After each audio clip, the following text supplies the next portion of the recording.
Hi, we're here this morning in the Webb Dean Stevens garden to talk about pruning old roses. Now, old roses, meaning roses that were in cultivation in the 1800s and before, are not as fussy and as delicate as the modern tea roses. So you can prune them with a great deal more comfort and assuredness that you're not going to harm them.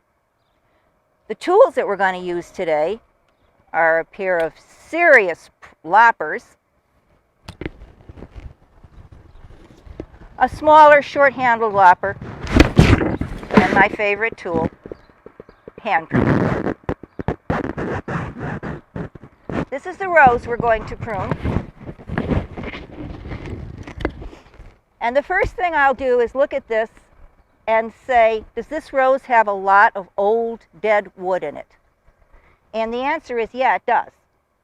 Now you can tell old dead wood because basically as you look and follow the rose, the stem up, you will see no green on it. Okay, no nice green twigs. So one of the first things that you want to do when you're pruning, and this, by the way, is something you can do any time at all, is prune out dead wood.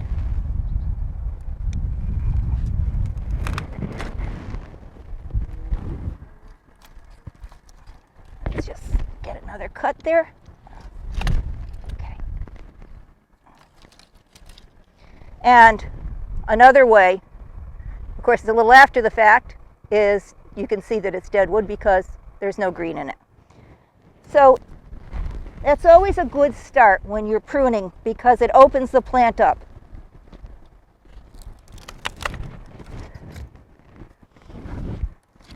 It also makes the plant healthier to remove this old wood.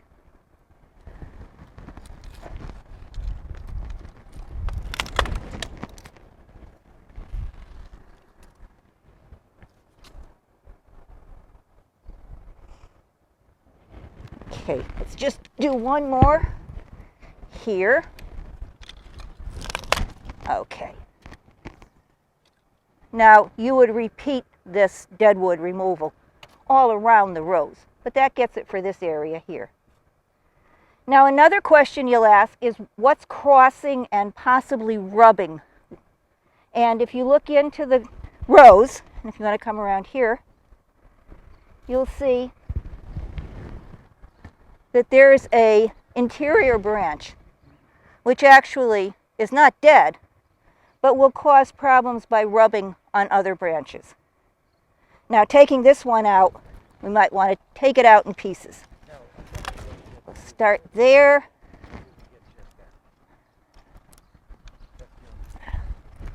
A little hard sometimes. I'm going to switch to a shorter tool.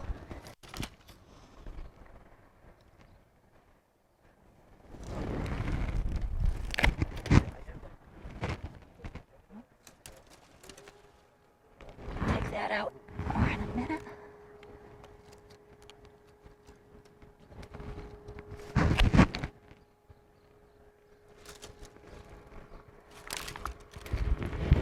All right, let's leave that guy here and I'll cut him up a little bit more later on.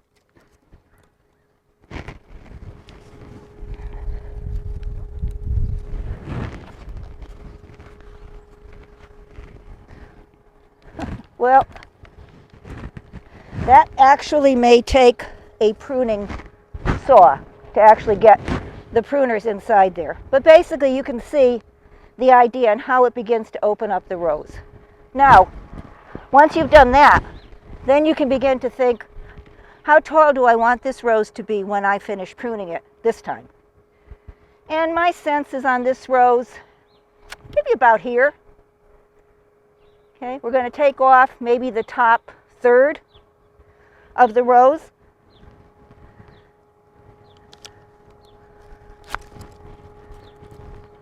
Oops. Now, we're actually cutting a lot of new growth, and we could have done this a little bit earlier, but this rose will simply start growing new growth. So when you read about pruning roses, they'll always tell you take your cut and find a leaf, like this leaf here, and then make your cut. And that's very good if you're doing some fine pruning. But when you're pruning an old rose like this and you're doing large-scale pruning, just cut where it seems appropriate.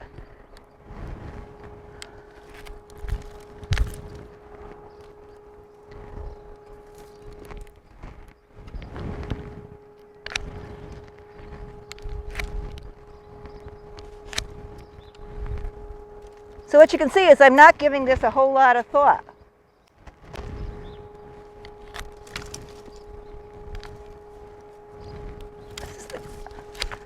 Whoops.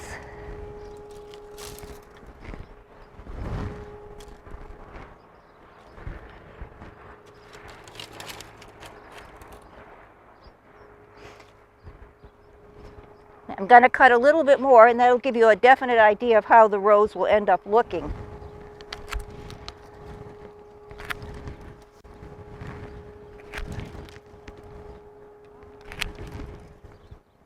So it's going to be cut down so that there's relatively little upper structure. We'll do some more cleaning up inside of it, and then as the spring goes on, it will throw new branches, and by early summer, it will be full not only of new branches and new growth, but blossoms. This year, not quite so many blossoms. Next year, it will be loaded.